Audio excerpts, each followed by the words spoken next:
ఈ రోజుల్లో ప్రభు అయిన యేసుక్రీస్తు వారి యొక్క ఔన్నత్యం తెలుసుకోవటానికి అవసరమైనటువంటి వాక్యమును ఈరోజు నేను మీ ముందు పంచబోతున్నాను. కనుక మన ప్రభు అయిన యేసుక్రీస్తు వారిని ఆరాధించటానికి ఈ వాక్యము ఈరోజు తగినది కనుక మీ ముందు నేను దీన్ని చదవాలని ఆశపడుతున్నాను. మనందరం కలిసి చదువుకోవాలి అని ఆశపడుతున్నాను. 7వ వచనం నుంచి 14వ వచనం వరకు. 1, 2, 3. ఆయన వచ్చి సింహాసనమునందు ఆసీనుడైయుండు వాని కుడి చేతితో నుండి ఆ గ్రంథమును తీసుకొనెను. ఆయన దానిని తీసుకొన్నప్పుడు ఆ 9 జీవులను వీణలను ధూప ద్రవ్యములతో నిండిన సువర్ణ పాత్రలను పట్టుకొని ఉన్న ఆ 24 పెద్దలను ఆ గొర్రెపిల్ల ఎదుట సాగిలపడిరి. ఈ పాత్రలు పరిశుద్ధుల ప్రార్థనలు.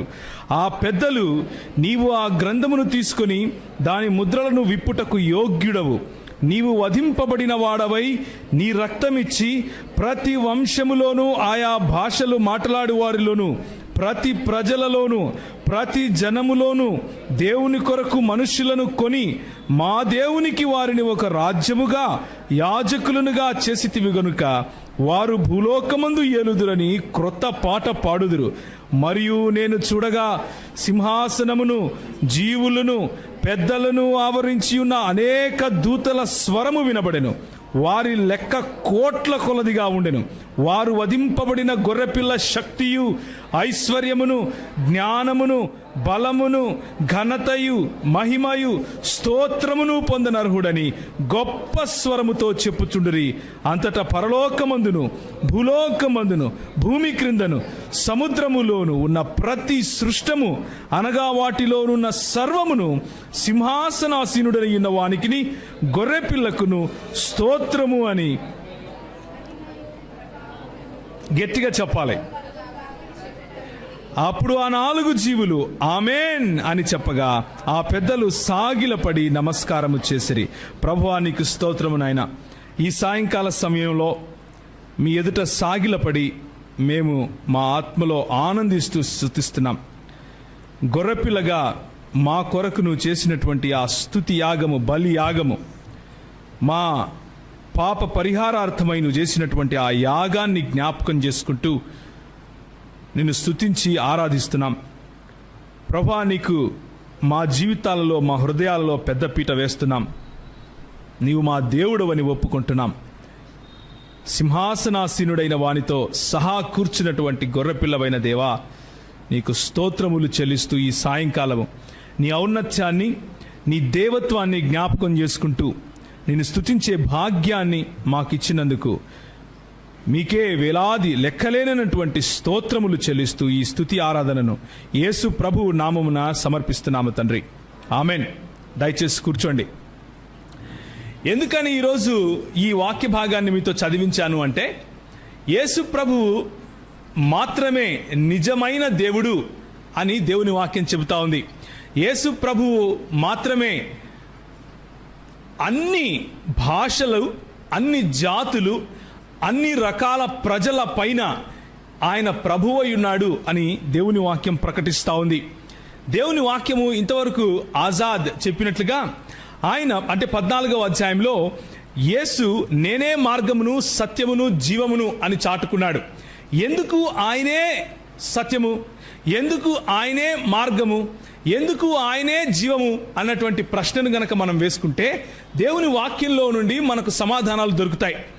దేవుని వాక్యంలో గనక మనము పటిష్టంగా లేకపోతే, దేవుని వాక్యంలో గనక మనము బలంగా నాటుకొని ఉండకపోతే, చుట్టూ వచ్చే చిన్న చిన్న అలలకు, చిన్న చిన్న గాలులకు చెదరగొట్టే పొట్టులాగా ఎగిరిపోయే క్రైస్తవ్యంలో మనం ఉంటాం. అనుభవాలు ఎంత ప్రాముఖ్యమో నిన్న మనం చూసుకున్నాం. కానీ అనుభవాల కంటే కూడా ప్రాముఖ్యం దేవుని వాక్యం అని చూసుకున్నాం. మొదట దేవుని వాక్యము అనేటటువంటి ఒక పునాదిని మనము నిన్న రోజు సాయంత్రం వేసుకున్నాం. అంటే మనకు ప్రతి ప్రశ్నకు సమాధానం కావాలన్నా, మన జీవితానికి జీవన శైలికి ఆధారం ఏదైనా ఉంది అన్నా అది కేవలం దేవుని వాక్యం మాత్రమే అన్న విషయాన్ని మనం చూసుకున్నాం. ఇప్పుడు ఆ దేవుని వాక్యము యేసు ప్రభు గురించి ఏమని సెలవిస్తా ఉంది అన్న విషయాన్ని మనం చూసుకుందాం. చాలాసార్లు మనము యేసు ప్రభువు అనగానే దేవుడు అని చెప్పేస్తూ ఉంటాం. కానీ ఎందుకు దేవుడు అని ప్రశ్నిస్తే, దేవుని వాక్యంలో ఉన్నటువంటి లోతులు తెలియకపోతే, దేవుని వాక్యంలో ఉన్నటువంటి సత్యాలు స్పష్టంగా అర్థం కాకపోతే మనము కన్ఫ్యూజన్లో ఉండే అవకాశం ఉంది, మన తోటి వారిని కూడా కన్ఫ్యూజన్లో ఉంచేసే అవకాశం ఉంది. కాబట్టి యేసు ప్రభువు యొక్క దేవత్వాన్ని, యేసు ప్రభువు మాత్రమే ఎందుకు రక్షకుడు, క్రైస్ట్ అలోన్. నిన్న మనం ఏం చూసాం? సోలా స్క్రిప్చురా అన్న పదం చూసాం, అంటే లేఖనములు మాత్రమే అన్న విషయం చూసాం. ఈరోజు మనము సోలాస్ క్రిస్టోస్ అన్న మాటను చూస్తాం, అంటే కేవలము క్రీస్తు అన్న విషయాన్ని మనం చూస్తాం. కేవలము క్రీస్తు, క్రీస్తు తప్ప వేరే మార్గం లేదు, క్రీస్తు తప్ప వేరే సత్యము లేదు, క్రీస్తు తప్ప వేరే జీవము మానవులకు లేదు అన్న విషయాన్ని ఈరోజు మనం చూస్తాం. ఎందుకని యేసు మాత్రమే మార్గము, ఎందుకు దేవుని వాక్యము అలా చెబుతా ఉంది అన్న విషయాన్ని మనం చూసుకునే పందాలో, ఆ మార్గంలో ఇంకొన్ని విషయాలు యేసు క్రీస్తు మాత్రమే ఏమై ఉన్నాడో ఆ విషయాలు మనం చూస్తాం. 1 కొరింథీయులకు రాసిన పత్రిక 3వ అధ్యాయము 10 నుంచి 12 వచనాలు. నిన్న నేను నిద్రపోయి లేసి వచ్చాను కాబట్టి చాలా ఎనర్జీతో ఉండి దాదాపు 1:10 నిమిషాలు మాట్లాడాను. ఈరోజు 45 నిమిషాల్లో ముగిస్తాను. 9:30కు మిమ్మల్ని వదిలేస్తాను. కానీ మీరు నాకు ఒక వాగ్దానం చేయాలి. ఏంటి అంటే 9:30 వరకు ఆ సమయాన్ని మీరు నాకే ఇవ్వాలి, ఇంకెక్కడ ఇవ్వకూడదు. మీరు అమెరికాకి వెళ్ళకండి. మీ మనసుల్లో మీ ఇల్లు బాగానే ఉంటాయి, మీ ఇంట్లో పశువులు, మీ ఇంట్లో ప్రజలు, మీ వస్తువులు ఎవ్వరూ దొంగలు ఎత్తుకొని పోరు. దయచేసి మీ హృదయాలను, మీ మనసులను ఇక్కడ మాత్రమే ఉంచండి. అప్పుడు 45 నిమిషాల్లో నేను కట్టే కొట్టే తెచ్చే అన్నట్లు ముగించేస్తాను. ఓకేనా? రైట్. నేను ఆజాద్ కూడా చెప్పించాను, 9:30 అవ్వగానే చేయి చూపించు, ఆపేస్తానని చెప్పాను. Okay, right. 1 కొరింథీయులకు రాసిన పత్రిక 3వ అధ్యాయం 10 నుంచి 12 వరకు. దేవుడు నాకు అనుగ్రహించిన కృప చొప్పున నేను నేర్పరి అయిన శిల్పకారుని వలె పునాది వేసి తిని, మరి ఒకడు దాని మీద కట్టుచున్నాడు. ప్రతివాడు దాని మీద ఎలాగూ కట్టుచున్నాడో జాగ్రత్తగా చూసుకునేవలెను. వేయబడినది తప్ప మరి ఒక పునాది ఎవడునూ వేయలేడు. ఈ పునాది యేసు క్రీస్తే. మనము విశ్వాసము అన్నటువంటి మన పునాది, మన జీవితాలకు నిత్య జీవము అన్నటువంటి పునాది, మన జీవితాలకు నూతనమైనటువంటి జీవము అన్న పునాది, మన జీవితాలకు మనం ఇంతవరకు చదివిన వాక్యం ఏదైతే చదివామో, గొర్రెపిల్లకు సింహాసనాసీనుడై ఉన్నటువంటి వాడి ఎదుట మనము నిలబడి ఆ కోటాను కోట్ల ప్రజలలో మనము కూడా ఉండి ఆయనకు స్తోత్రం స్తోత్రం స్తోత్రం అని చెప్పాలి అంటే ఈ పునాది మీద మనం ఇల్లు కట్టుకోవాలి, ఈ పునాది మీద మన జీవితాలు కట్టుకోవాలి. హల్లెలూయా, దేవునికి స్తోత్రం చెప్పండి. యేసు ప్రభువు గనక పునాదిగా లేకుండా మీ విశ్వాసం ఉంటే, కేవలము ఆయన ఇచ్చే అభిషేకం, కేవలము ఆయన ఇచ్చే తావీదులు, కేవలము ఆయన ఇచ్చే స్వస్థతలు, కేవలము ఆయన ఇచ్చే ఆశీర్వాదాలపైన మీ ఇల్లు కట్టుకొని ఉంటే, మీ విశ్వాసం కట్టుకొని ఉంటే, ఒకరోజు గాలి వస్తుంది, ఒకరోజు తుఫాన్ వస్తుంది, చెల్లా చెదరై పోతారు. అంటే ఏం చెప్తున్నానంటే దుంప నాశనం అవుతారని చెప్తున్నాను. బేసిక్గా యేసు క్రీస్తు అనే బండ పైన, ఆ పునాది పైన గనక మీ విశ్వాసపు ఇల్లు కట్టుకొనకుండా ఉంటే, మీ విశ్వాస జీవితము యేసు క్రీస్తు అన్నటువంటి వ్యక్తి పైన కాకుండా ఆయన ఇచ్చే కొన్ని ఆశీర్వాదాల పైన గనక మీరు కట్టుకుంటే, మనకంటే దరిద్రమైన క్రైస్తవ జీవితం ఇంకొకడు జీవించట్లేదు. ఆశీర్వాదాలు ఇచ్చేవాడిని వదిలిపెట్టి ఆశీర్వాదాల వెనుక పరిగెట్టే క్రైస్తవ్యము అస్సలు క్రైస్తవ్యం కానే కాదు. జాగ్రత్త పడాలి. ఆశీర్వాదాలు ఇచ్చేవాడు దేవుడు, కానీ ఆశీర్వాదాలు దేవుడు కాదు. ఆయన షడ్రక్ మేషక్ అబేద్నెగోలను ఒకసారి జ్ఞాపకం చేసుకుంటే వాళ్ళు ఏమన్నారు? మా దేవుడు మమ్మల్ని రక్షించే సమర్థుడు, ఆయన ఆశీర్వదించగలడు. ఒకవేళ ఆయన ఆశీర్వదించకపోయినా పర్వాలేదు. అది మన క్రైస్తవ వైఖరి అయి ఉండాలి. సాలలో పశువులు ఉన్నా లేకపోయినా, అంజూరపు చెట్లు ఫలించినా ఫలించకపోయినా, యెహోవా యందు నేను ఆనందించుచున్నాను. ఇది మన వైఖరి అయి ఉండాలి. అలాగని చెప్పి ఆయన మనకు ఇవ్వకుండా ఉంటాడా? మానవ మాత్రమే మనమే మన పిల్లలకు వాళ్ళు రొట్టె అడిగితే ఏమిస్తాం? రాయిస్తామా? రొట్టె ఇస్తాం. చేప అడిగితే కప్పలో పాములో ఇస్తామా? చేపలో ఇస్తాం. అలాంటిది మన ప్రభువు మహా దేవుడు, ఆయన మనకు కావలసింది ఇవ్వకుండా ఉంటాడా అని దేవుని వాక్యం మనల్ని ప్రశ్నిస్తూ ఉంది. రెండవ మాట, మొదటి మాట ది ఓన్లీ ఫౌండేషన్, కేవలము యేసుక్రీస్తు మాత్రమే మన విశ్వాసానికి పునాది అయి ఉండాలి. రెండవది ఒకసారి చూడండి, మీరందరూ ఇశ్రాయేలు ప్రజలందరూ తెలుసుకోవాల్సిందేమనగా మీరు సిలువ వేసినట్టు, అపొస్తలుల కార్యం నుంచి చదువుతున్నాను, మీరు సిలువ వేసినట్టు మృతులలో నుండి దేవుడు లేపినట్టు నజరేయుడైన యేసు క్రీస్తు నామముననే వీడు స్వస్థత పొంది మీ ఎదుట నిలుచుచున్నాడు. ఇల్లు కట్టువారెవరైనా మీరు తృణీకరించు రాయి అయిన ఆ రాయి మూలకు తలరాయి ఆయను. మరి ఎవని వలనను రక్షణ కలగదు. ఈ నామమునే మనకు రక్షణ పొందవలను గాని ఆకాశము క్రింద మనుషులలో ఇవ్వబడిన మరి ఏ నామమందును రక్షణ పొందలేము అనెను. రెండవ మాట, కేవలము యేసుక్రీస్తు అన్నటువంటి నామములోనే రక్షణ ఉంది. కేవలము యేసుక్రీస్తు అన్నటువంటి మాటలోనే మోక్షం ఉంది.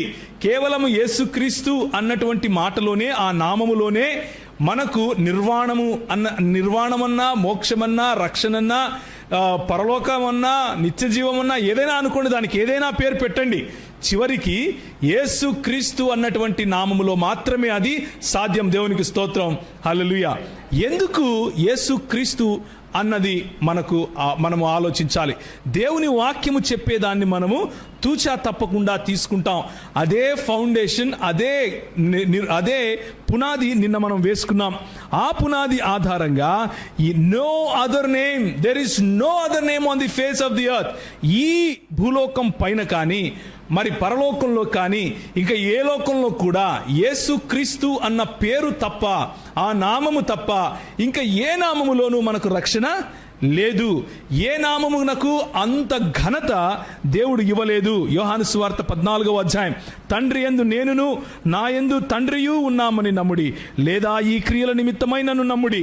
నేను తండ్రి యొద్దకు వెళ్ళుచున్నాను గనుక నేను చేయు క్రియలు నా యందు విశ్వాసముంచు వాడును చేయును, వాటికంటే మరి గొప్పవి అతడు చేయునని మీతో నిశ్చయముగా చెప్పుచున్నాను. మీరు నా నామమందు దేనిని అడుగురో తండ్రి కుమారుని యందు మహిమపరచబడుటకై దానిని చేతును. నా నామమున మీరు నన్నేమి అడిగినను నేను చేస్తాను. ఈ మధ్యకాలంలో మనం కూడా ప్రార్థన చేసేటప్పుడు, ఆరాధన చేసేటప్పుడు, ఏదైనా చేసేటప్పుడు యేసునామంలో అంటూ ఉంటాం. అంటే బేసిక్గా అదొక ఫ్యాషన్ అయిపోయింది. ప్రార్థన అయిపోయింది అని చెప్పడం కోసం యేసునామం అనాలన్నమాట. యేసునామంలో అనగానే అందరూ ఆమేన్ అంటారు. అది ప్రార్థన అయిపోయింది అని చెప్పడం కోసం ఒక సూచనగా మార్చేసాం దాన్ని. కానీ నిజానికి యేసునామములో అంటే ప్రార్థన అయిపోయినందుకున్న సూచన కాదు. యేసు నామములో అంటే మనకు యోహాను సువార్త 14వ అధ్యాయం 12వ వచనంలో చెప్పినట్లుగా, మీరు నా యందు విశ్వాసం ఉంచినట్లుగా మీరు నా నామమున దేనిని అడుగుదురో, అంటే నేనేసినటువంటి పునాది మీద నిలబడి, నేను చెప్పినటువంటి నా నామము దేంట్లో అయితే రక్షణ ఉందో ఆ నామాన్ని నమ్ముకుని, దేన్నైతే ప్రభువుగా మీరు స్వీకరించారో ఆ అధికారము క్రిందికి వచ్చి మీరు అడిగితే, ఎవరిని అడిగితే, మీరు నా నామమున నన్నేమి అడిగినా నేను చేస్తాను అని ఎవరంటున్నారు? మన ప్రభు అయిన యేసు అంటున్నాడు. మన ప్రభు అయిన యేసు, మీరు తండ్రిని అడిగితే తండ్రి నన్ను మీరు ప్రేమించుతున్నారు కాబట్టి, నా మీద విశ్వాసం ఉంచుతున్నారు కాబట్టి ఆయన చేస్తాడు అని ఎలా చెప్పాడో, అదే మాటను మీరు నన్ను నా నామమున ఏమడిగినా నేను చేస్తాను అంటున్నాడు. అంటే ఇప్పుడు టు జీసస్ అని రాసి కింద జీసస్ నేమ్ అని పెట్టాలా? ఇల్లాజికల్ థింకింగ్, ఏమాత్రము తర్కము లేని మాటలవి. యేసు నామములో అంటే అర్థం ఏమిటంటే, యేసు ఇచ్చినటువంటి అధికారంలో. యేసు నామములో అంటే అర్థం ఏమిటంటే, we identify with this person, క్రీస్తు అన్నటువంటి వ్యక్తితో మా గుర్తింపు ఉంది. We submit to his will, ఆయన చిత్తము క్రింద మేము బ్రతకాలి అని ఆశపడుతున్నాం. మేము ఆయన నామము ఆయన అధికారము క్రింద మేము ప్రార్థన చేస్తున్నాం. We represent him as our king, మేము ఆయన మా అధికారి, ఆయన మా రాజు అన్నటువంటి రాచరికం క్రింద ఆయన అంబాసిడర్స్గా, లేకపోతే ఆయన యొక్క రాజదూతలుగా మేము ఆయనను ఏం చేస్తున్నాం? రిప్రజెంట్ చేస్తున్నాం. మేము ఆయన ప్రతినిధులుగా అడుగుతున్నాం. ఈరోజు అలాగే మనం కూడా in the name of Jesus అంటే నేను ఎవరి ప్రతినిధిని? యేసు ప్రభువు ప్రతినిధిని. ఆ అధికారంతో మాట్లాడాలి అని యేసు ప్రభు చెప్తున్నాడు. అంతేగాని ప్రార్థన అయిపోయింది అని చెప్పడం కోసం లాస్ట్లో యేసు ప్రభు నామంలో అనే ఆ సంస్కృతి మనకు నేర్పించలేదు ప్రభు. ఓకే, నిజానికి గనక మీరు నూతన నిబంధన గ్రంథం చూస్తే ఎక్కడ కూడా ఏ భక్తుడు కూడా యేసు నామంలో ప్రార్థిస్తున్నాం తండ్రి అని ప్రార్థన చేయలేదు. చూపించండి ఉంటే. ఎక్కడ ఉండదు. యేసు నామంలో ప్రార్థించడం అంటే యేసు ఇచ్చినటువంటి అధికారంలో, యేసు యొక్క ప్రాతినిధ్యంలో, యేసు యొక్క చిత్తము క్రింద ఆయన మనసును ఎరిగి ఆయన బంట్లుగా, ఆయన దాసులుగా అన్నటువంటి అర్థం వస్తుంది. ఆయన మాకు రక్షణ అనే శిరస్త్రాణముగా ఉంటే, ఆయన ఇచ్చినటువంటి ఆత్మలో ఈ అన్ని మీనింగ్స్, ఆయన వేసినటువంటి పునాది పైన ఆయన నామమును అంటే అర్థం అది. అందుకే ఈ మధ్య కొంతమంది యేసు నామం బాప్తిసం అనే వాళ్ళు వస్తూ ఉంటారు. అంటే బేసిక్గా నువ్వు ఎలా మునిగావయా? తండ్రి కుమార పరిశుద్ధాత్మ నామంలో మునిగావా? అయితే నీకు చెల్లదు అంటారు. వాళ్ళే దొంగనోటు. వాళ్ళ నుంచి మనల్ని చెల్లకపోవడం ఏంటి? వాళ్ళకి అర్థం కాక దేవుని వాక్యంలో యేసు నామము అంటే ఏంటో వెర్రి వాగుడు వాగుతారు. యేసు నామములో బాప్తిసం ఇవ్వటం అంటే అర్థం ఏమిటంటే యేసు ఇచ్చిన అధికారముతో, యేసు యొక్క చిత్తానికి మా చిత్తాలను మేము తల వంచుకుని యేసు యొక్క ప్రతినిధులుగా మేము చేస్తున్నాం. ఆయన ప్రకటించినటువంటి సువార్తను మేము ప్రకటిస్తున్నాం. ఆయన ఇవ్వమన్నటువంటి బాప్తిసాన్ని మేము ఇస్తున్నాం. ఏ బాప్తిసం ఇవ్వమన్నాడు ఆయన? Go ye into all the nations and baptize them in the name of the Father and the Son and the Holy Spirit. మీరు సర్వ సృష్టికి వెళ్ళి సువార్తను ప్రకటించండి, తండ్రి కుమార పరిశుద్ధాత్మ నామములో బాప్తిసం ఇవ్వండి. ఇంత చిన్న విషయాన్ని కూడా అర్థం చేసుకోలేని వాళ్ళు ఈరోజు యేసు ప్రభువు చిన్న దేవుడిగా చిత్రీకరిస్తే మనోళ్ళు సంకలో బైబిల్ లెట్టేసుకుని వాళ్ళు వెనకలు వెళ్ళిపోయి క్రీస్తు అన్నటువంటి బండను విడిచిపెడుతున్నారు. ఏ బండ అయితే మొదటి కొరింథీయులకు రాసిన పత్రికలో ఉన్నట్లుగా ఐగుప్తు దేశం నుంచి ఇశ్రాయేలీయులను దేవుడు తీసుకుని వచ్చే సమయంలో వారి వెంట నడిచి వారికి బండ నుంచి నీళ్ళు ఇచ్చిందో ఆ బండ ఇంకెవరో కాదు, క్రీస్తే అని పౌలు ప్రకటిస్తూ ఉంటే, ఆ బండ జీవ జలముల ఊట ఇచ్చే బండను విడిచిపెట్టి ఎవరో కొన్ని మాటలు చెప్తూ ఉంటే వెళ్ళిపోయే సంఘంలో మనం ఉంటే జాగ్రత్తగా ఆలోచించాలి. ఆయన నామము అంటే it is what that person stands for. ఆయన ఏమై ఉన్నాడో అది గుర్తించటానికి వాడేటటువంటి ఒక పదము ఆ పేరు. The substance of his character అంటే ఆయనకున్నటువంటి గుణ లక్షణాల సారాంశము యేసు నామములో. అంటే యేసు నామములో నేను నీకు బాప్తిసం ఇస్తున్నాను, యేసు నామములో నీకు రక్షణ కలుగును గాక, యేసు నామములో నీకు స్వస్థత కలుగును గాక అంటే అర్థం ఏమిటంటే యేసు ఇచ్చిన అధికారాన్ని మనం చాటి చెప్పటం. యేసు ఇచ్చినటువంటి ఆ మానసిక స్థైర్యము, యేసు ఇచ్చినటువంటి సామాజిక స్థాయి, యేసు తన రిప్రజెంటేటివ్గా, తన ప్రతినిధిగా మనకిచ్చినటువంటి అధికారాన్ని చాటటం, దాన్ని సువార్త ప్రకటించడం అంటారు. 3 విషయాలు మనం చూసాం. 4వ విషయం, Yesu he is the only begotten son of God, unique son of God. మీరు నేను కూడా దేవునికి పిల్లలమే. ఎందరాయనను అంగీకరించిరో వారందరికీ దేవుని పిల్లలగుటకు అధికారము ఇవ్వబడను. యోహాను సువార్త 1వ అధ్యాయం. కానీ మనము ఎలాంటి పిల్లలము అంటే ఆయన కుటుంబములోనికి దత్తత తీసుకున్న వారము, ఆయన కుటుంబములోనికి మనము స్వీకరించబడిన వాళ్ళము.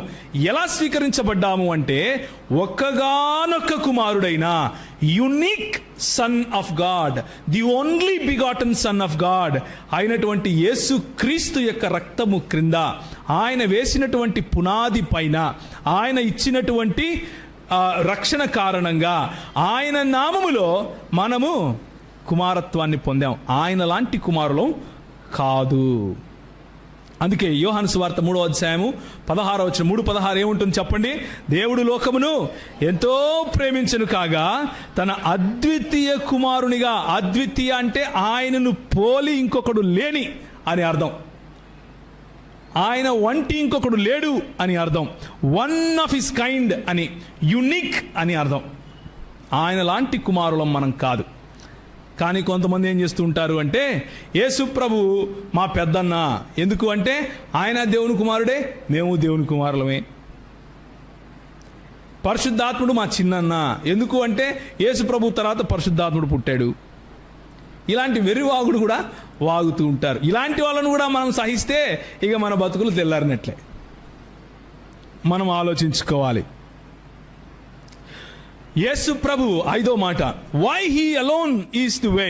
ఎందుకు ఆయన మాత్రమే మార్గము, ఎందుకు ఆయన మాత్రమే సత్యము, ఎందుకు ఆయన మాత్రమే జీవము అంటే, జెనసిస్ చాప్టర్ 3 అంటే ఆది కాండము 3వ అధ్యాయం మొదలుకొని మలాకీ గ్రంథము 4వ అధ్యాయము 5-6 వచనాల వరకు ఆయన గురించి దాదాపు 300కు పైగా ప్రవచనాలు జరిగాయి. దేవునికి స్తోత్రం, హల్లెలూయా. ఆయన పుట్టుకకు ముందు 1000 సంవత్సరాల నుంచి ఆయన వస్తున్నాడు, ఆయన వస్తున్నాడు, ఆయన వస్తున్నాడు. నువ్వు పడిపోయావు, నీ పాపంలో నువ్వు మరణించావు, కానీ నీ కోసం ఆయన వస్తాడు. నిన్ను ఆయన రక్షిస్తాడు. నీ జీవితంలో ఆయన తిరిగి వెలుగు తీసుకొని వస్తాడు.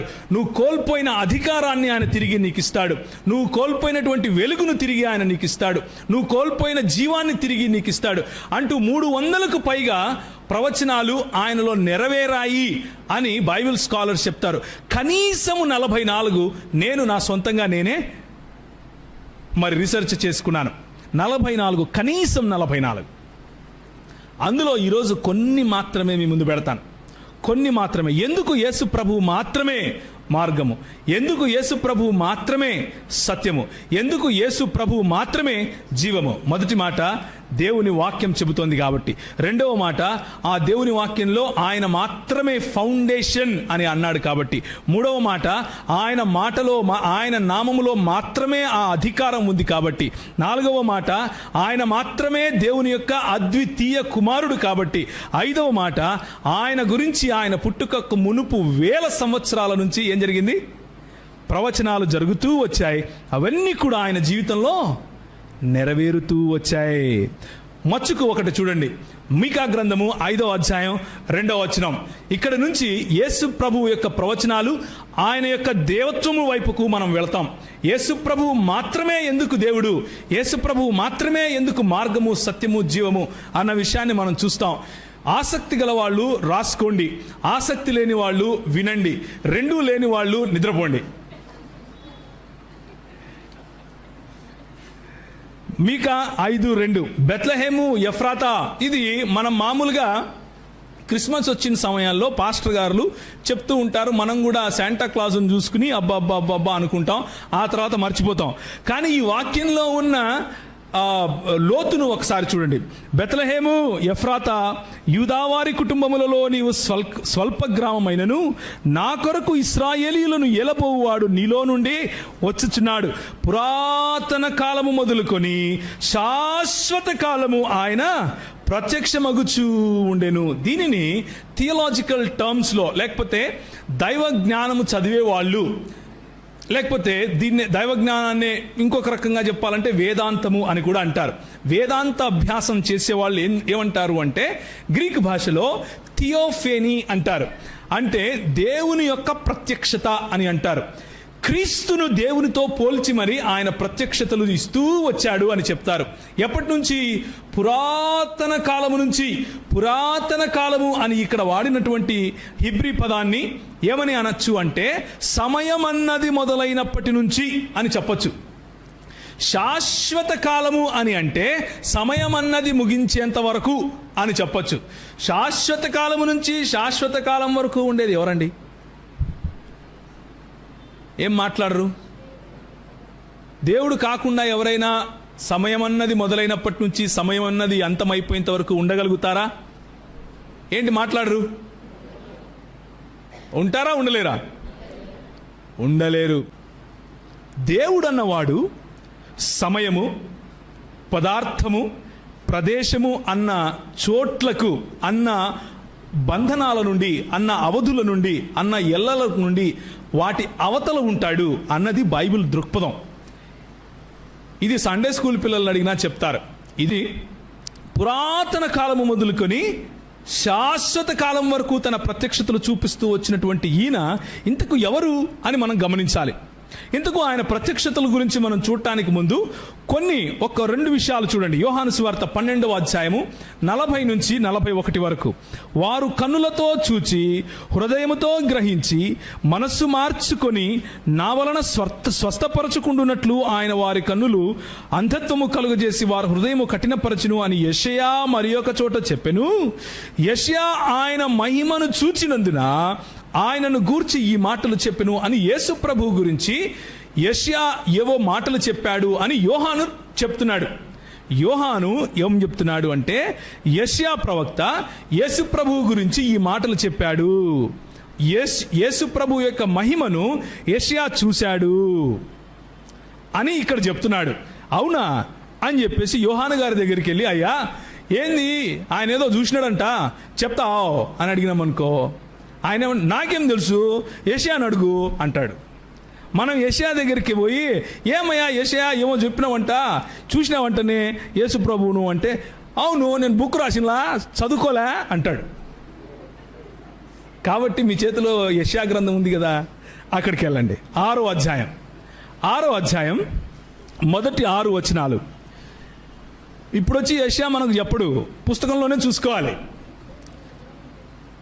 రాజైన ఉజ్జియా మృతి నొందిన సంవత్సరమున అత్యున్నతమైన సింహాసనమునందు ప్రభు ఆసీనుడై ఉండగా నేను చూచితిని. ఎవరు ఆసీనుడై ఉండగా? యెషయా ప్రభువు అని ఎవరినంటాడు? నిన్ను నన్ను అంటాడా? ప్రవక్తలను అంటాడా? ఎవరినంటాడు? దేవుణ్ణి అంటాడు. ఒక ప్రవక్త, యూదా దేశానికి సంబంధించిన హెబ్రీ ప్రవక్త ఎవరైనా ప్రభువు అని పిలవాలంటే అది కేవలం యెహోవా మాత్రమే అయి ఉండాలి. యెహోవాను కాక ఇంకెవరిని ప్రభువు అని పిలవటానికి వీల్లేదు.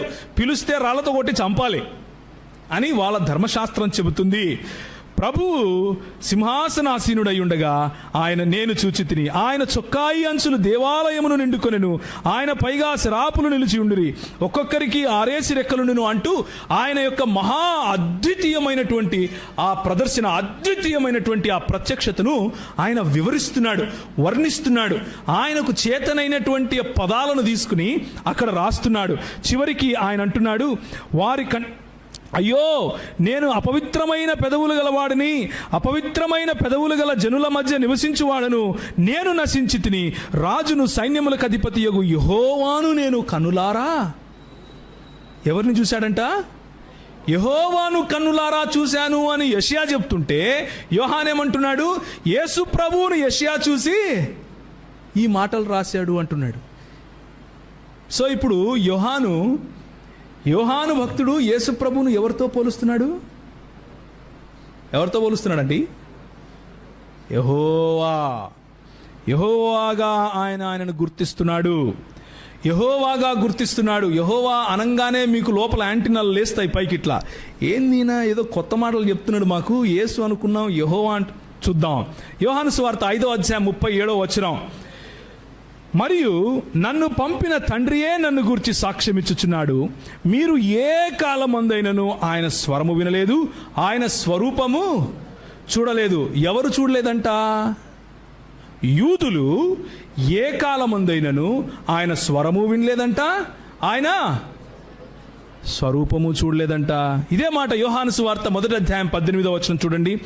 ఎవడును ఎప్పుడైనను దేవుని చూడలేదు, తండ్రి రొమ్ముననున్న అద్వితీయ కుమారుడే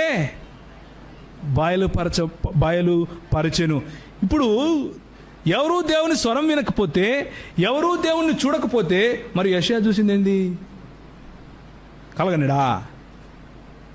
ఏమంటారు?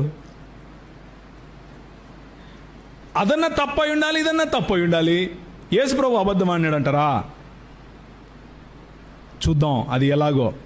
ఇప్పుడు పురాతన కాలము నుంచి శాశ్వత కాలము తన ప్రత్యక్షతలు చూపిస్తూ వచ్చినటువంటి ఈ క్రీస్తు, బెత్లెహేము ఎఫ్రాతాలో ఆయన జన్మించబోయే క్రీస్తు ఎవరు అని మనం ప్రశ్న వేసుకోవాలి. అసలు ఆయన ఎవరికి ప్రత్యక్షత చూపించాడు? ఎక్కడ చూపించాడు? ఎప్పుడు చూపించాడు? మాకు తెలియదే. ఇక్కడేమో ఎవరును ఎప్పుడును దేవుణ్ణి చూడను లేదు, ఎవరు ఎప్పుడును దేవుని స్వరము వినలేదు అంటాడు యోహాను. ఇప్పుడు ఆదికాండం తీయండి. ఆదికాండం 12వ అధ్యాయం మొదటి వచనం ఎవరైనా చదువుతారా? పురుషుల్లో నుంచి ఎవరైనా చదవండి. యెహోవా నీవు లేచి నీ దేశము నుండి బంధువుల యుద్ధ నుండి నీ తండ్రి ఇంటి నుండి బయలుదేరి నేను నీకు చూపించే దేశమునకు వెళ్ళము. ఇక్కడ మాట్లాడేది ఎవరు? మాట్లాడితే ఈయన విన్నాడా లేదా? ఏంటి సార్ చెప్పరు? విన్నాడా లేదా? మరేం యేసు ప్రభు ఎప్పుడు వినలేదంటాడే? అన్నాడా లేదా? ఇంతకుముందు చదివినారా లేదా మీరు? ఆడేమో ఎప్పుడు వినలేదంటాడు యేసు ప్రభు, ఈడేమో యెహోవా మాట్లాడితే ఎవరికి వినపడింది? అబ్రహాముకు వినపడిందా లేదా? యెహోవా అతనితో చెప్పిన ప్రకారము 4వ వచనం, అబ్రహాము వెళ్ళెను. చెప్పిన ప్రకారం వెళ్ళాడు అంటే విన్నాడనే కదా. మరి వినింటాడు యేసు ప్రభు ఏంది వినలేదంటాడే? అర్థమవుతుందా లేదా నేను అడిగిన ప్రశ్న మీకు? ఏ కాలమందైనను మీరు ఆయన స్వరము కూడా వినలేదు అని యేసు ప్రభు చెప్తున్నాడు. ఇక్కడ ఏమో అబ్రహాము చిత్తము ప్రభువా అని చెప్పి లేచి తన భార్యను తన ఇంటోళ్ళని తీసుకుని బయలుదేరాడు, మొత్తం సామాగ్రి వేసుకుని. మరి ఈ స్వరం ఎవరిది అని మనం ఆలోచించాలి. ఎవరి ప్రత్యక్షత కారణంగా అబ్రహాము బయలుదేరాడు అని ఆలోచించాలి. మోషేకి కలిగిన ప్రత్యక్షత ఒకసారి చూడండి. 3వ అధ్యాయం నిర్గమాకాండము